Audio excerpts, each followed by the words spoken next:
a star of immense magnitude. The part of his statement that I was concerned with was that the Beatles were more popular than Jesus. Give the letters which thou find'st about me to Edmund Earl of Gloucester. Welcome to Revolution 2 through 8.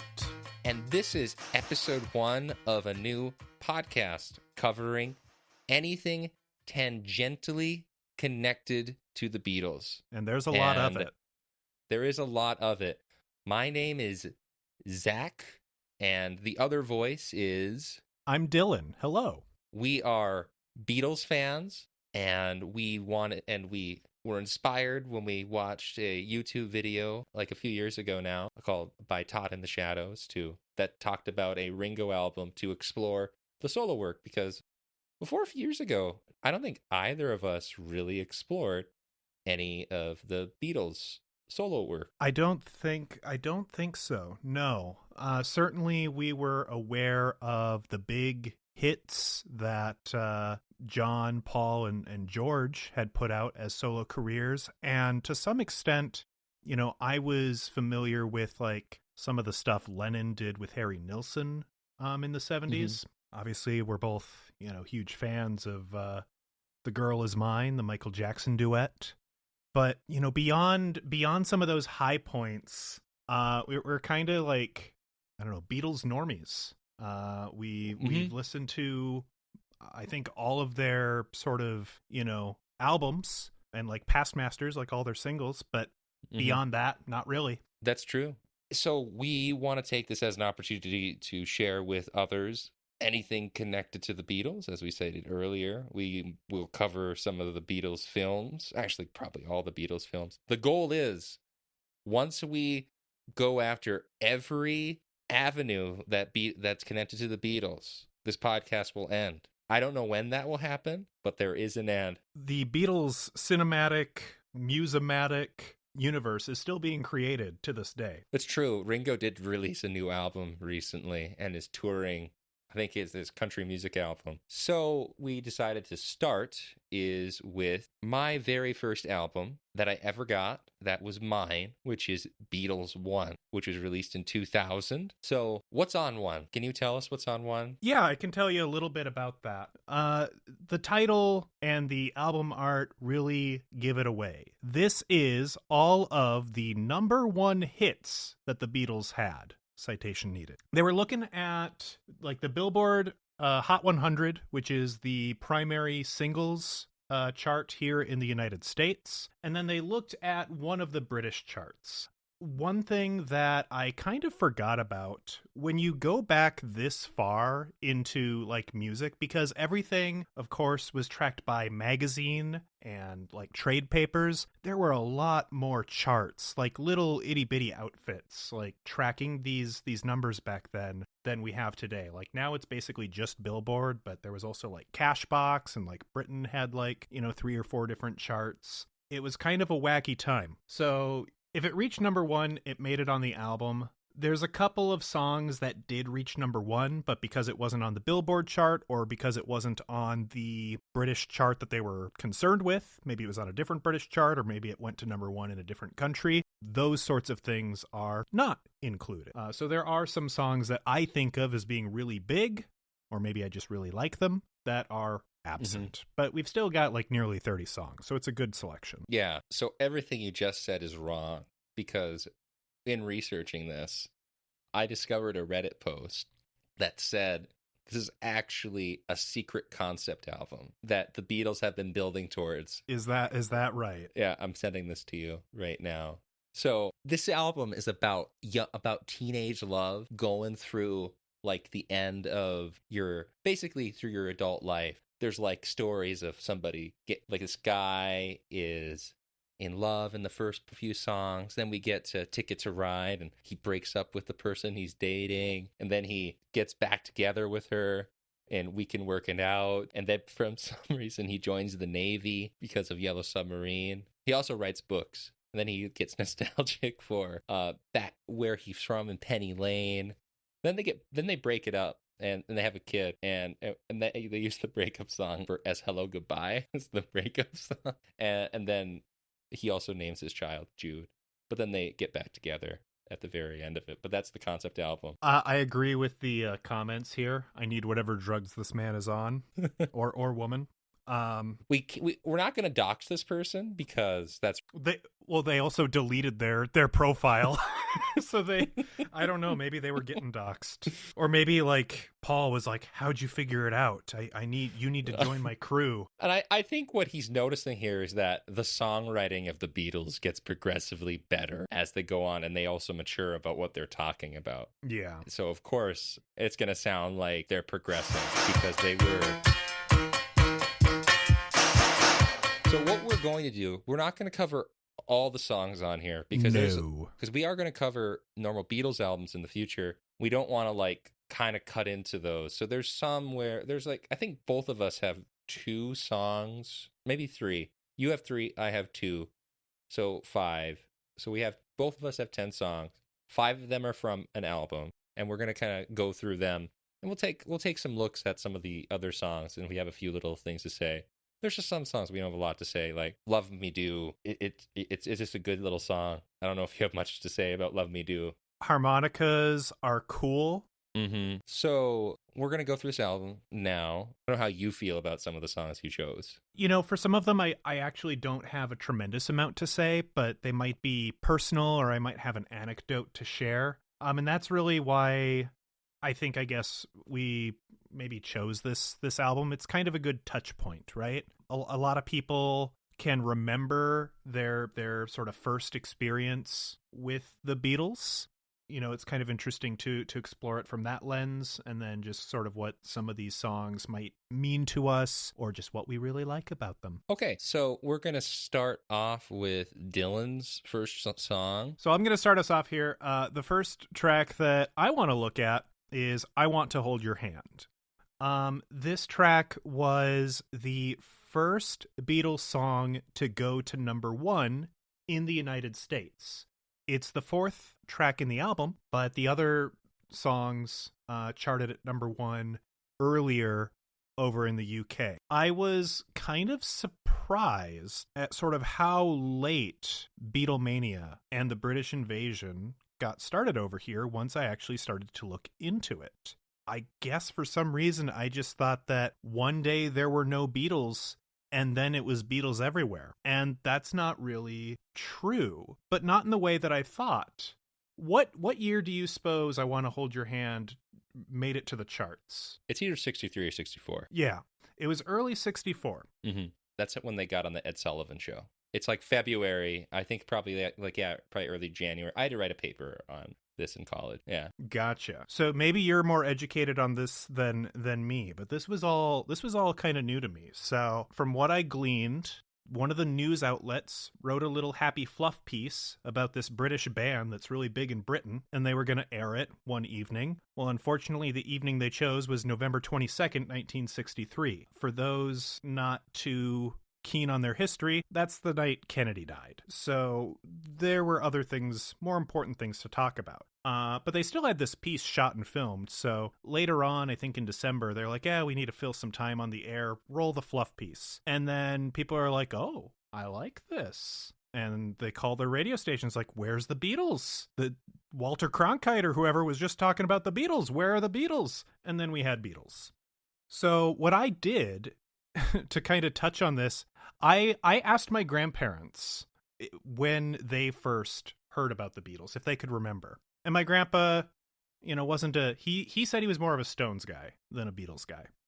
But he's like, well, they had hits, so I'm sure I heard them on the radio. I'm like, okay, that's fair. My grandma said, well, I remember I went to my friend Joyce's house, and she's like, you gotta hear, there's this new band, they're British, and she wasn't really into them. Like, all of her friends were, but she didn't really care for them that much. But if you want to be cool, you gotta like the Beatles. So, she bought this record, and she remembers seeing them on Ed Sullivan. And that really surprised me. I always pegged my grandmother as a bigger Beatles fan, but no, she was like more old school. She really liked Ricky Nelson, if you know who that is. No. He was he was your typical teen idol of the day. One thing that stood out to me when I listened to this song, probably for the first time in several years, which is true for a lot of these songs. I haven't been actively listening to the Beatles in a very long time. These early songs are surprisingly rough in both their lyrical content and their execution and production. I don't know, did you get any sense of that? So last week when I first gave this a listen, I kind of thought that quite a bit. So some examples that I noticed of weaker writing in the early Beatles is there's a really weak rhyme in She Loves You. There's I think it's the apologize to her line doesn't really rhyme. Not that things have to rhyme, but I don't know, when there's not a lot going on to the song anyway, you kind of tend to notice. What I noticed with I Want to... Interruption. Yes. So my favorite part about She Loves You is that at the very end of All You Need Is Love, they reference She Loves You. And that's my favorite part of She Loves You, where she's she loves you, yeah, yeah, yeah. I love that part. That's one of my favorite parts of All You Need Is Love. They were thinking about the love experience all the way back when they made Magical Mystery Tour. They already knew they were building the musomatic universe of the Beatles. In I Want to Hold Your Hand, what I noticed was a lot of instances where John and Paul, they're singing harmony, or they're singing together, and one of them kind of forgets the words. There's the bit where they kind of change the lyrics up a little bit, and they're you'll let me hold your hand. But when I think one of them comes in with is going to sing I Want to Hold Your Hand, and the other one's singing you'll, and you hear that mistake. And you hear that a couple of different times in the song, which, studio time's expensive. Sometimes you just got to choose the best take and run with it, especially when you're a fairly new band as they were. But yeah, I found it really interesting that those flaws are still apparent there. I will counter and say that a lot of Beatles, even this early stuff, is very functional. Everything kind of works for me. I actually think the Lennon McCarthy connection is already kind of set. We're just gonna grow from here. The parts where I get high, where you hear Paul in that part. I really like that part of the song. Yeah, no, none of what I say is to say that it's a bad song. There aren't any songs on this that I hate. I do have one or two candidates for least favorite, but it's all enjoyable to listen to. The other thing that I'll just briefly mention before we move on to other songs is that there's this idea that I've heard from a number of people, and I've probably read it online as well, that between Elvis kind of dropping out of the charts when I think he was doing military stuff, that time between Elvis and the British invasion, when the Beatles started to get popular, is kind of this weird miasma, this weird dark period in music that nobody wants to talk about or acknowledge. They speak of it as though there was nothing good to listen to, which I have my doubts about, because that's when Motown Records was getting started. So there's got to be some good stuff there, but it's interesting that that's the perception. So moving on, there's two songs I kind of want to do quick little things. Can't Buy Me Love. I've never been a big fan of this song. It's fun from a interesting point of view, where a lot of the songs we'll hear a little bit later talk about monetary exchanges of love. that this is the one where it's no, I won't give you gifts because of love. Also, I don't know if I misinterpreted or have heard somebody say that they thought the lyrics of the song were cat puppy love. That wasn't me, but that is excellent. Isn't it? That's so good. No, for me, this was the first really clean song on the album that where the production felt like it had tightened up a fair bit. So my first song is I Feel Fine, and I remember listening to this one a lot because I love the weird audio feedback that is on the beginning of this song. And apparently, but at this point, the Who and the Rolling Stones had been using the audio feedback in live shows, but this is one of the first instances of it being recorded on a record before. And that sound that you hear at the beginning is Paul doing something on his bass. And I love it. It's really dopey. I don't know. Like, I don't think a lot of songs do it that way, or that boom type of sound. But I think the song is really fun. It is a little weird lyrically, as a lot of John songs are. There's very strange, like, moving in and out and of like perspectives, because there's at one point when I was listening to this where I'm like, is the woman in this song like dating somebody else? Because like if you like listen to some of the lyrics of this song, it's like, baby says she's mine, you know, she's happy all the time, you know, she said so, I'm in love with her and I feel fine. And then you get a little bit later, he says, yeah, that her baby buys her things, you know, he who is he, John? Who is he buys her diamond rings? Who is he? That's something I was really obsessed with. Like, who is he? Also, for Rubber Soul fans, I always get uncomfortable hearing John say little girl, because if You better run for your life. little girl, she with another man. We may have another song that has very similar energy to that I'll talk about a little bit later. The groove of this song, I think, is absolutely excellent. It just moves you through. One thing we didn't state in the last song, Paul and Ringo just power through. Like, their bass and drum connection is excellent. Like, they just always make this very functional and move us along I don't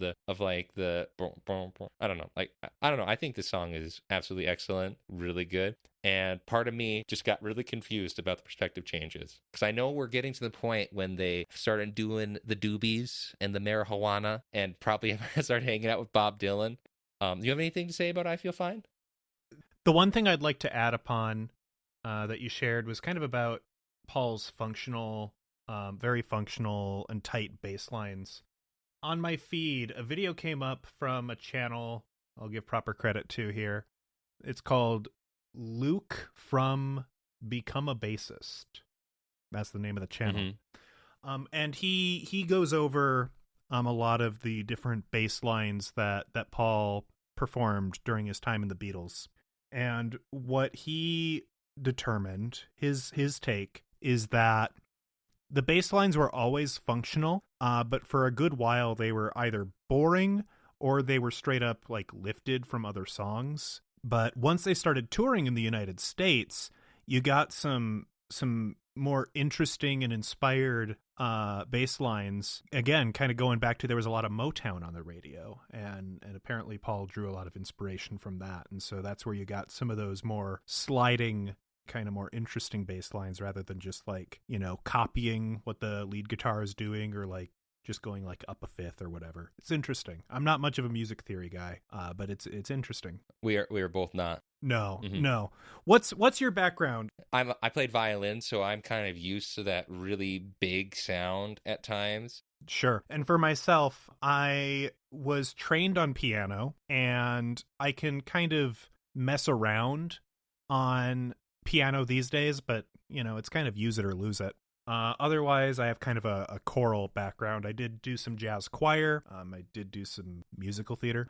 But yeah, as far as like composing or playing compositions, not a lot of experience with that. Well, and with that, I think this next song, which you're going to cover, is probably one of the best songs on this whole album, and maybe one of their best early songs. So we're talking 8 Days a Week. The little personal connection I'd like to share about 8 Days a Week. And I asked my entire family, and none of us could really remember why we landed on it. But my uncle got married some years back, and somebody thought it would be a really cute idea if we were to kind of, as a family, maybe sing a little song to the couple. I think it was known at that time that at sort of the like rehearsal dinner, like afterwards there was going to be like karaoke, and so my grandparents were like, we need to practice this. And so I trained my grandparents, who are my uncle's parents. I trained my mother, my sister, and myself, and we all kind of learned the song. It was really difficult for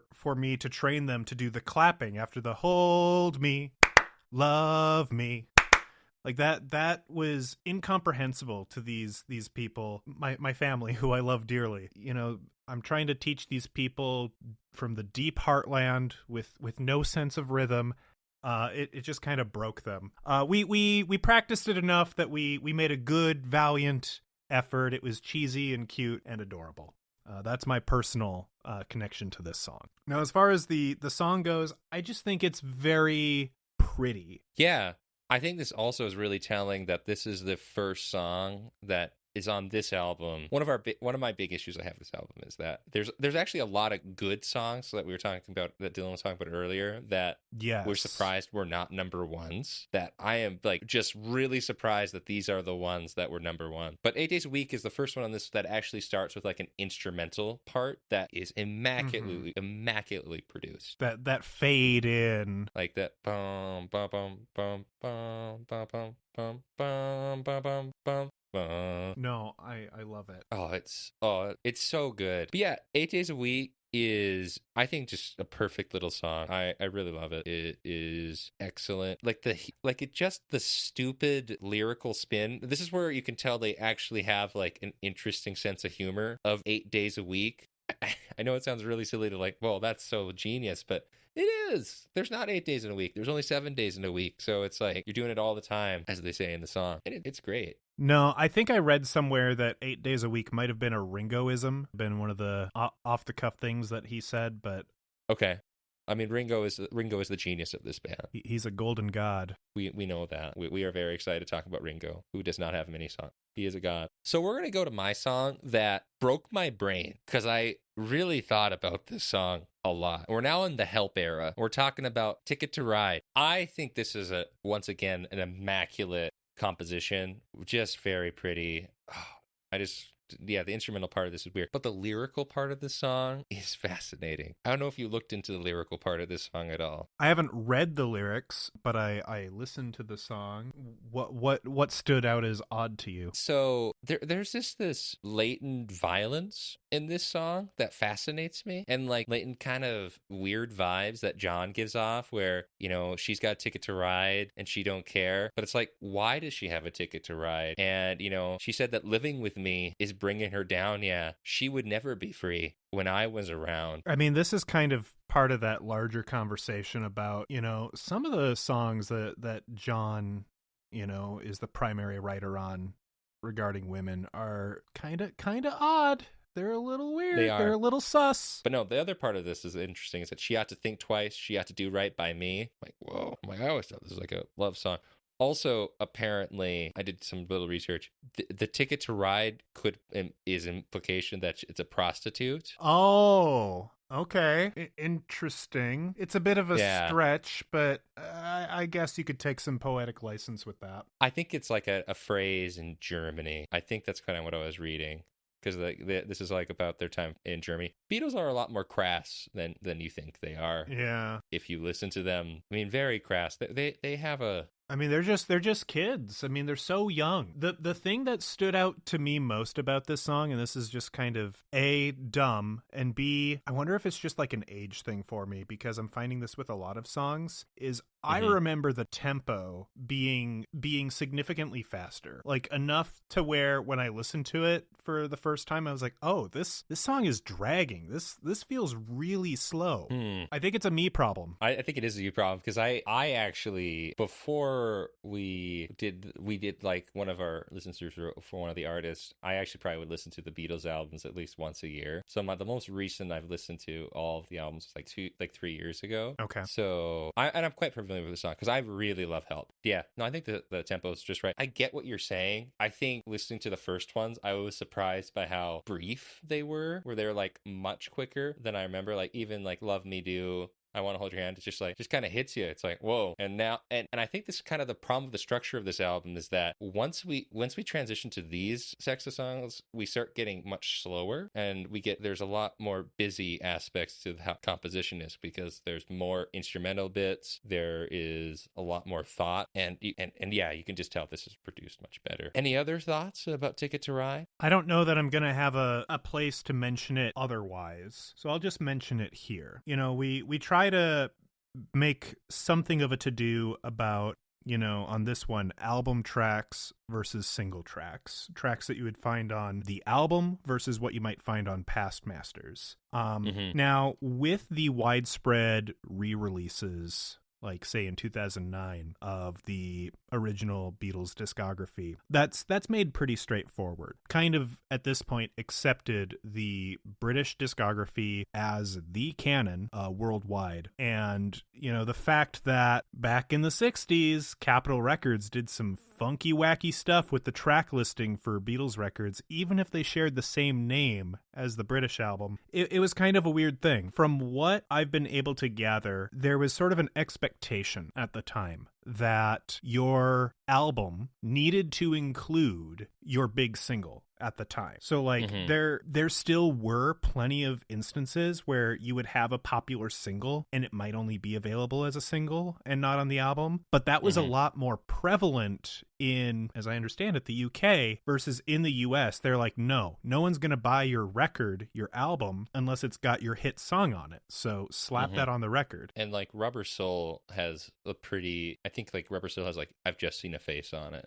Yes, the American version of Rubber Soul does. No, I'm happy you brought that up. No, it's really strange. Like I did a few years ago because I was going to go see Rolling Stones and I didn't. No, I actually did go see the Rolling Stones, but I did listen to all the Rolling Stones records, and up until you get to like the late 60s, it is so confusing about what album to listen to. Even Apple Music, like some of because like since you get a lot of the ones on Apple Music I listened to were the UK's stuff, so you didn't get a lot of singles at all, and it was kind of surprising. Now that you bring it up, it is surprising that a lot of that came out, even that was even a thing, even going through with the New Order song that came, Blue Monday, which is one of the best selling singles in UK history. That was not included on the album. That was just purely a single, and that would have made Power Corruption Lies like even more of a classic if that would have made it on there. But it's very interesting not having your big hit single on the album, which makes sense. Like some of the songs on here, I don't think would have made sense on the album. Just out of curiosity, with the Stones, I take it that was a single only. Satisfaction, like that wasn't on any of the. That was not on. That's so weird because that's like one of their top 5 most iconic songs. Yeah, it's weird. Moving on from that, let me see. Who is the next person? It's the Tripper. Day Tripper. I actually have a connection because I listened to this back in the day. I did not think this song was about drugs. I thought it was about tripping, like literally tripping. Like over your shoelaces? Yeah, that's what I thought this song was about. You're like, what about the rest of the lyrics? And I'm like, yeah, one night stands. It's like, yeah, she's one night stand because she fell. I guess, I took it as the more intended wordplay, like a day tripper being somebody who maybe takes a day trip somewhere. Sure, why not? That's a good take too. Obviously, words can only mean one thing, and you shouldn't look for hidden meanings. So we're going to go to your next song. Okay, so I picked We Can Work It Out as something I kind of wanted to chat about. And it's not a song that I'm like super deeply familiar with. Like I've listened to most of the songs on this album more than I've listened to this one. But in the context of this album, I found it really interesting. It felt like the clearest shift in sound to me of them kind of being sort of your classic kind of rock and roll, kind of inspired by like Buddy Holly and Chuck Berry, kind of your just an evolution of a 50s band to more of a kind of studio band that they would eventually be known for. Question for you. Yeah. What instrument is most importantly added that we're going to hear a lot throughout the rest of the discography? That is the first time you've ever heard this on this album. So I thought it was an accordion, but it isn't. It's like a pump organ. It's like a little, like kind of like a little itty bitty small church organ. Really? I thought they had added it. I thought it was the harpsichord. In We Can Work It Out? No. When it goes into 3/3 time, when it kind of feels like a waltz, that do do do do do do do do do. That's an organ, really? Yes. I thought it was a musette or like a small accordion, but no, we're going to hear that sound a lot. The Beatles are going to have their haunted carnival phase and they are going to milk it for all it's worth. They are. Because we'll get that all the way to Abbey Road. Because has that, right? Oh gosh, I haven't listened to Because in a while. Because I think is more of like an electric, I don't know if it's even electric, but like a harpsichord or like a clavichord kind of deal. That one I don't think is an organ. But it has like the same haunted carnival aspect still. Yeah, like maybe not carnival specifically, but like haunted, like Victorian child vibes. Keep going about the shift in the sound. Yeah. Well, that's pretty much it. It feels like a clear shift because we get these new instruments that we aren't getting before. We're changing up time signatures mid song, which that in a rock and roll song you don't see, not back then. And I guess you could argue that this one maybe isn't rock. It's probably more pop. You know, those lines get really blurred as the Beatles kind of evolve their sound, and then they get into artsy avant-garde stuff. But yeah, this is where they really start to step away from that, you know, something clearly rooted in like older style of music, and it kind of becomes something new. So what's also really interesting about this song is that this is in a sense a Paul song, yes, but it also is a John song, where they're two different things. Really, they're not. Where it just feels we'll kind of hear something like this, like with A Day in a Life, where they will sometimes come up with ideas that just kind of force two different ideas into one song. I was reading a little bit, and I consulted the Paul McCartney Bible, the title of which. Oh, the lyrics. Yeah, the lyrics. The yeah. lyrics. We'll call it Gideon's Bible from now on because of our love of Rocky Raccoon. Rocky Raccoon's fantastic. I referenced Gideon's Bible on this one. And so it's about Paul kind of and his spats he was having with his girlfriend at the time, Jane Asher. And George had the idea to change it to that waltz 3-4 time. I think I said 3-3 earlier. I meant 3-4 because it would kind of make it feel more disjointed, like it would make it feel like there was some friction going on. And I read somewhere else, and I don't have a source for it, but in a lot of ways it was like one of the last like really good collaborative moments between John and Paul, where they kind of wrote a song together. From this point on, songs are a lot more clearly Paul songs or John songs. I mean, they'll still help each other, but the difference is becoming clearer in that. Yeah, and I think this song also shows the growth of Paul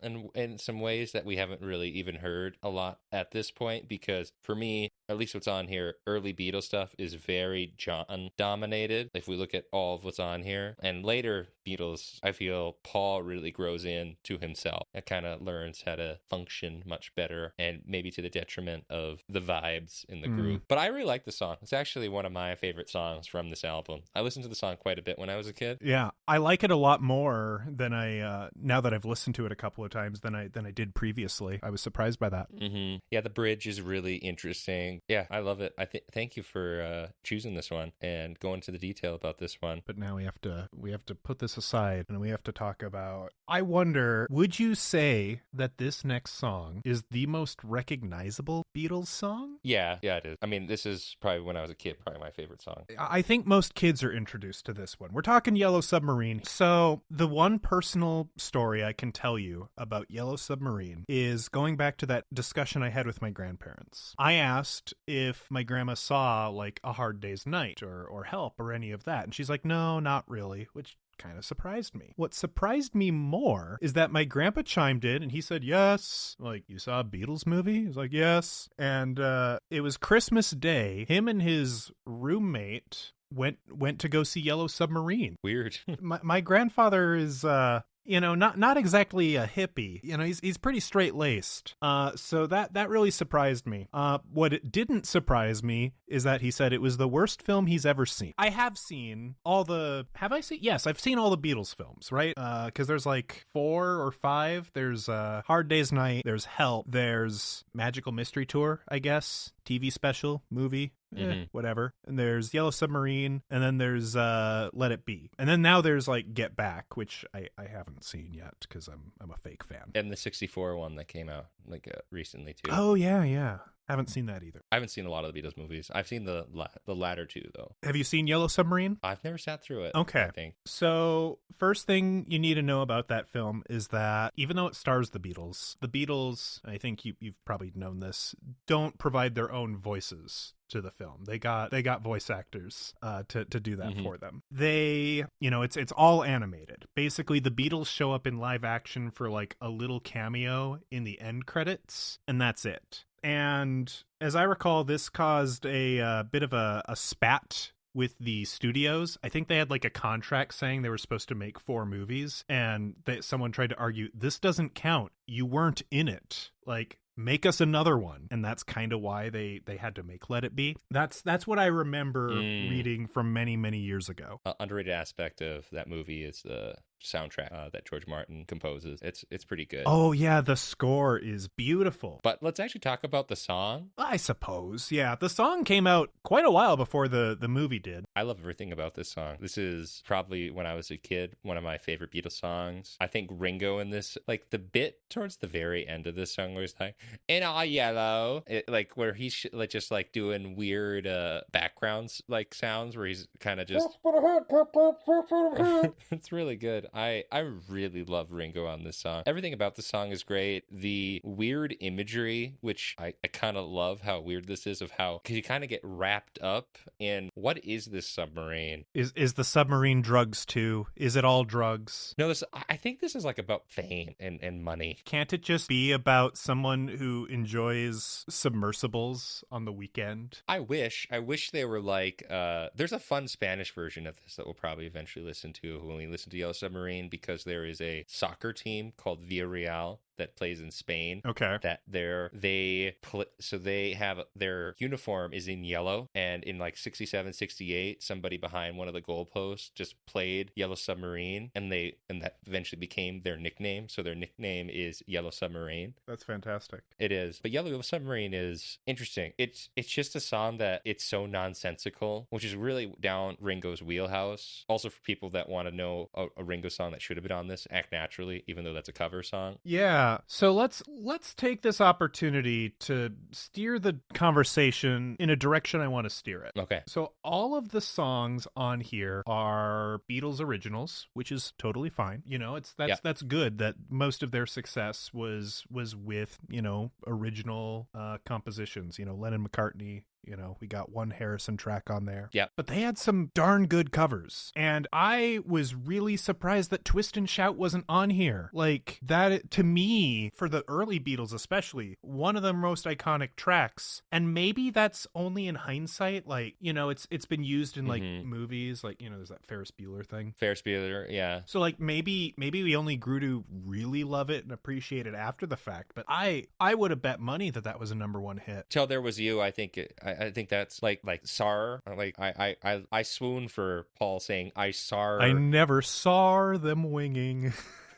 So good. I never saw them at all. Till There Was You. I love Money. So one of the things you may have heard at the beginning of this is one of the covers of Money, since Money is being covered by Flying Lizards. We are committed to trying to listen to every cover of Money eventually. And they'll all be better than the Beatles, because I don't care for their cover of that song. I want to talk about one more thing while we're here. This version of One that we're listening to is the 2015 version. I do think the Yellow Submarine mix on this is inferior to other mixes of Yellow Submarine. I do not like this mix. How so? It's just quieter in places that I don't like. Okay. Yeah. No, that's valid. There are a couple of tracks that we discussed earlier. There are some tracks on here of the earlier Beatles song where I feel like there's a lot more echo or reverb on the vocals that I'm used to seeing. Now, that might also be because when I purchased the 2009 remasters on vinyl, I mostly bought the mono mixes, and the echo and reverb was a lot more common on the stereo mixes, so that almost certainly colors my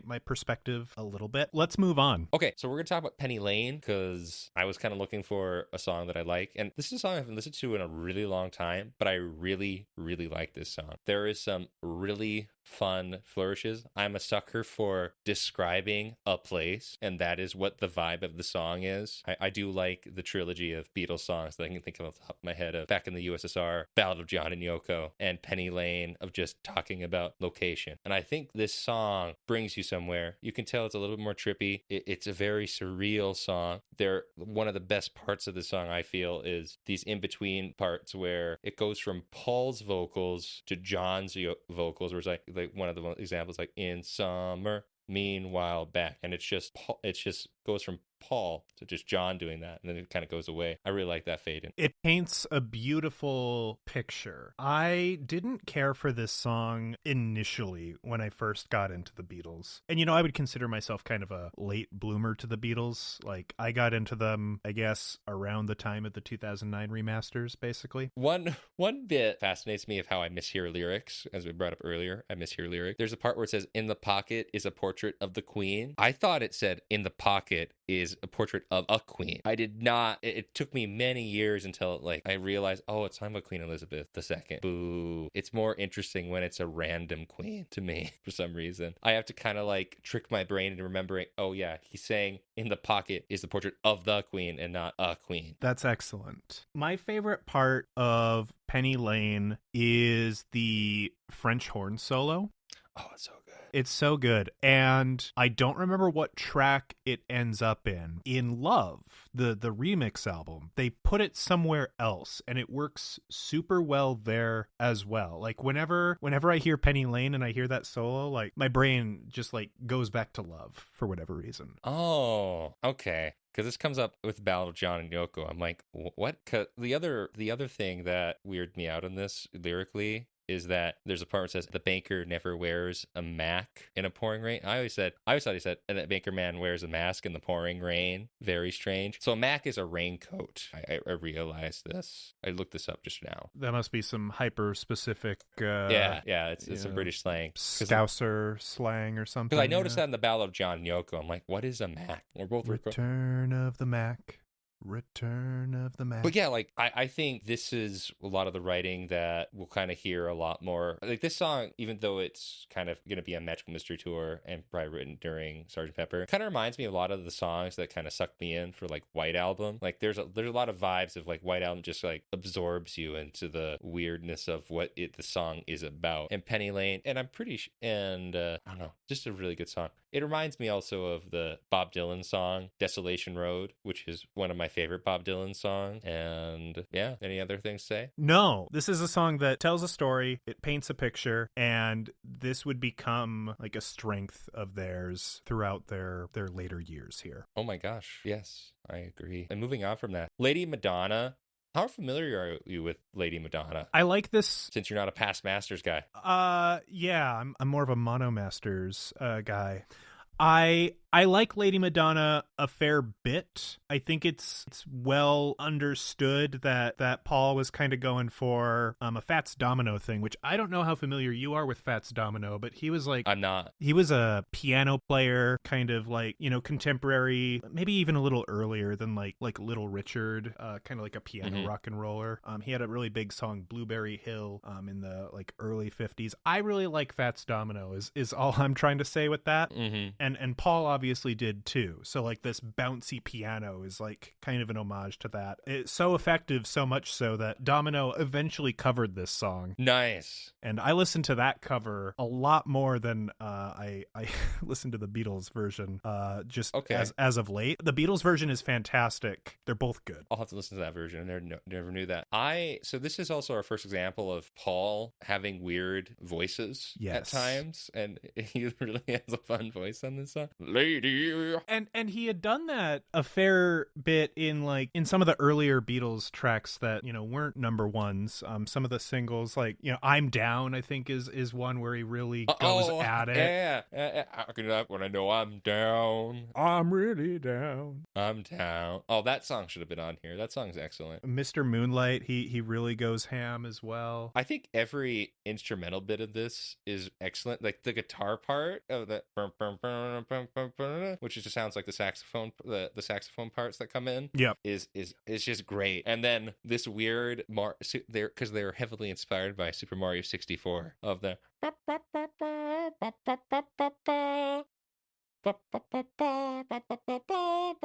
that reminds me of something else. What is it? No, you know what? It doesn't sound like Mario 64 to me. It sounds like Crash Bandicoot. Oh, okay. But no, I like this is just like lyrically the song is kind of pretty funny.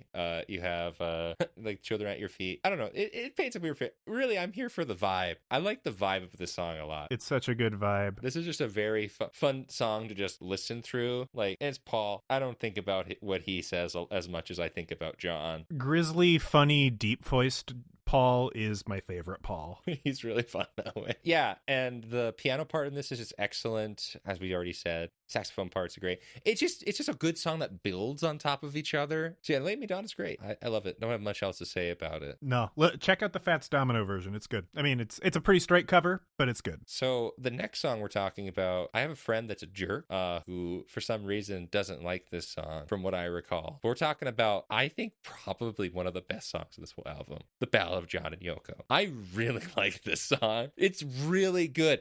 This song was banned in many places. You couldn't play it in Spain because John was making a political statement, and this feels totally like John, a man who is going to go on to make a song called Woman is the N-Word of the World, where he said we're going to get married in Gibraltar near Spain. That made Franco, the dictator of Spain, upset because that was a very tenuous thing about who owns it. Does England own it or does Spain own it? And that did not do it. And when he says, Christ, you know it ain't easy, he's calling back to that bit earlier. Oh, where he says bring the Jesus and he's like, crucify me. So you could not be played in Chicago in most places because of that bit, because it was just too offensive. And I think it's a really fun journey. And this is from what I researched, the last true like Paul and John song that they recorded together, and they did everything. It's only them. Those are the only two people that are on this. No Ringo, no George. So all the drum bits you're hearing is Paul. And I think the bass on this song is fire. It's very fun. The jangly guitar is really good. I don't know why anybody could dislike this song. As a lot of things, it's just a fun journey. Paul and John are really fun when they just write about going to places. How do you feel about this song? I have thoughts. All right, so I don't hate the song as much as I thought I did. You hate this song? It's not my favorite, but that's not the same as hating. It's in my bottom 5 on this album, probably. So you say it's one of your favorites. I will point out the Spotify metrics disagree with that heavily. It is the least played song on this album by... I didn't know Spotify had metrics. We on Apple Music do not get that. Oh, they do. On desktop, they do. So the most played song. Wait, can I guess? Yeah, can I go guess? for it. Is it something? No. Okay, let me guess again. Is it Come Together? It's Come Together. So yeah, Come Together, per Spotify at time of recording, has 843 million plays. Ballad of John and Yoko, 57 million. It's still a lot. But my take of this is that people don't realize this is fun John. This is the John I like. Like, we will not... I'm going to argue that we're not going to get a good John song like this for like 4 or 5 years. I agree with you on that. And this is a hot take because we haven't listened to any of the solo stuff. Like, Paul and John complete each other, but Paul, I think, is better at papering over the fact that he doesn't have a John. John takes a while to in my and our estimation, kind of find his feet as a solo artist. Kind of surprised me how much I liked listening to it, because it's just a jam, and I really like the flow of this song quite a bit. And I think I gained more respect of it because of what we eventually are going to have to cover. Like, those first 3 albums, excluding the live one, there's something, which is the song we're talking about next. So we're talking about the one and only George Harrison composition on here. You know, George usually had about roughly 1 song per album. Mm-hmm. He had I think 1 album where he didn't have a song, but then he had the White Album where he had a handful of songs. So I guess it kind of evens out. The main thing that I think about something is not the recording, but I and you were fortunate enough to see the Cirque du Soleil show. Yeah, the Cirque du Soleil stuff is really cool with this song. It was a, sort of basically the whole Cirque du Soleil thing with the Love album that was that was performed in Las Vegas for 15 years, something like that. Yeah, closed down. Last performance was last year. It had a good run. And like the whole thing is basically interpretive dance, right? They plumb the music through the speakers, and you're kind of watching these people move and have set pieces to the music. The two people kind of dancing during something was probably the bit that stuck out to me the most. That I remember the best. Agreed. I think this song just is so emotionally vulnerable. I not only think this is one of the best Beatles songs, but I think this is probably one of the best love songs ever recorded. I adore, really just for us, a very slow, the middle part of the song where you're asking me where my love grows. I don't know. And if you stick around, it may show. I don't know.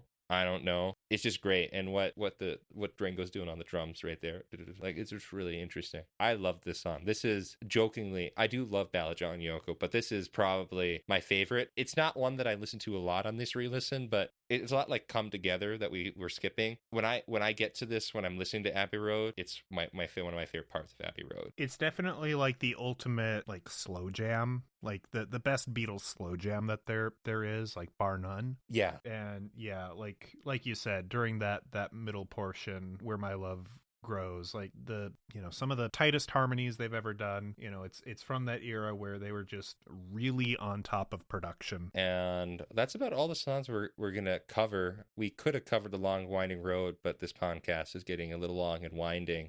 Is there any other thoughts about this concept album? I'm not convinced it's a concept album. I'm pretty sure the year 2000 came around and they said, gee, we haven't done anything with these Beatles properties in a while. Want to make some money? Yes, I would like to make some money. So with everything, thank you for listening. Where we go from here, we're like I said, we're going to cover everything that encompasses the Beatles, and not necessarily in order. We'll see where this goes. So yeah, and that will be fun. We'll have a good time with it. Be some weird times. So we will be moving to Two Virgins next.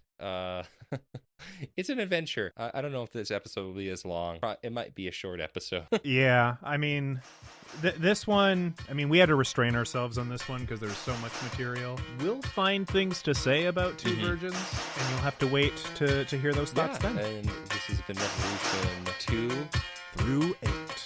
And thank you so much. To order the Beatles, thanks for hanging out. On your screen, or send $18.98 for CD or $11.98 for cassette, plus shipping and handling to the address below.